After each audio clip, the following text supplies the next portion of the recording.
एफिसियों 6:10-18 में पौलुस ने विश्वासियों को आध्यात्मिक योद्धा के रूप में प्रस्तुत किया।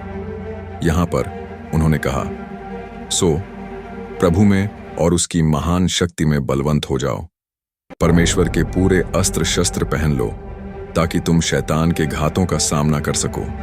यहां पर पौलुस ने विश्वासियों को मसीह यीशु के द्वारा दिए गए आध्यात्मिक अस्त्र शस्त्रों का उपयोग करने की सलाह दी है, जैसे सत्य का बेल्ट, धार्मिकता की कवच, विश्वास का ढाल, उद्धार का सिर पर टोपी और आत्मा की तलवार जो परमेश्वर का वचन है। यह आध्यात्मिक युद्ध का रूप है जिसमें विश्वासियों को न केवल अपने शारीरिक शत्रुओं से बल्कि शैतान और चालों से भी लड़ना होता है। बाइबल के अनुसार एक आध्यात्मिक योद्धा को कुछ विशेष गुणों की आवश्यकता होती है। 1. विश्वास। बाइबल में विश्वास को सबसे महत्वपूर्ण हथियार माना गया है। मत्ती 17:20 में यीशु ने कहा, यदि तुम्हारे पास सरसों के दाने के बराबर विश्वास हो तो तुम इस पहाड़ से कह सकते हो, यहां से वहां चले जा, और वह चला जाएगा। यहां पर यीशु मसीह हमसे कह रहे हैं कि विश्वास एक योद्धा के लिए सबसे शक्तिशाली हथियार है। जब हमारा विश्वास मजबूत होता है तो हम किसी भी स्थिति का सामना कर सकते हैं। दूसरा है प्रार्थना। मैं आपको बता दूं कि प्रार्थना एक आध्यात्मिक योद्धा के लिए अत्यधिक महत्वपूर्ण है।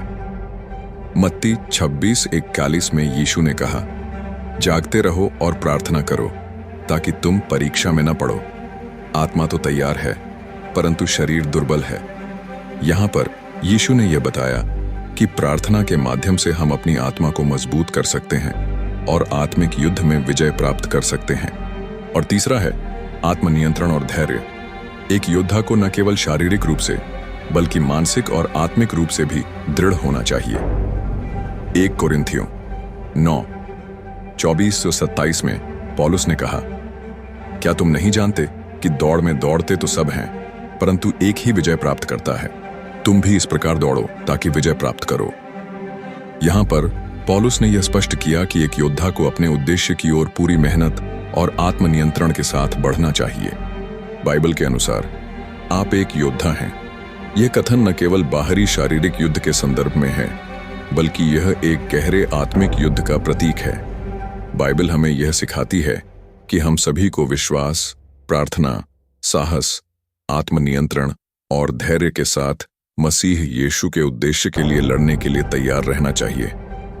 जब हम हमें परमेश्वर की शक्ति और वचन पर भरोसा करते हैं तो हम अपने जीवन के किसी भी संघर्ष में विजयी हो सकते हैं। इस प्रकार बाइबल का संदेश यह है कि हर व्यक्ति जो ईश्वर के साथ अपनी यात्रा पर है वह एक आत्मिक योद्धा है जो पाप और अधर्म के खिलाफ संघर्ष करता है और उस जिंदा आसमानी खुदा के राज्य की स्थापना में भागीदार है।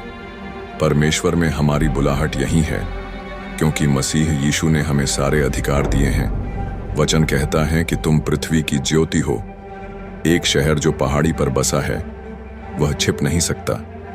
इसी प्रकार जब लोग तुम्हारे अच्छे काम देखें तो वे तुम्हारे पिता की महिमा करें जो स्वर्ग में है। मैं विश्वास करता हूं कि आप अब तैयार हैं सांसारिक चीजों को छोड़कर हमें आत्मिक युद्ध के लिए। अगर वीडियो अच्छा लगा हो तो चैनल को सब्सक्राइब करें।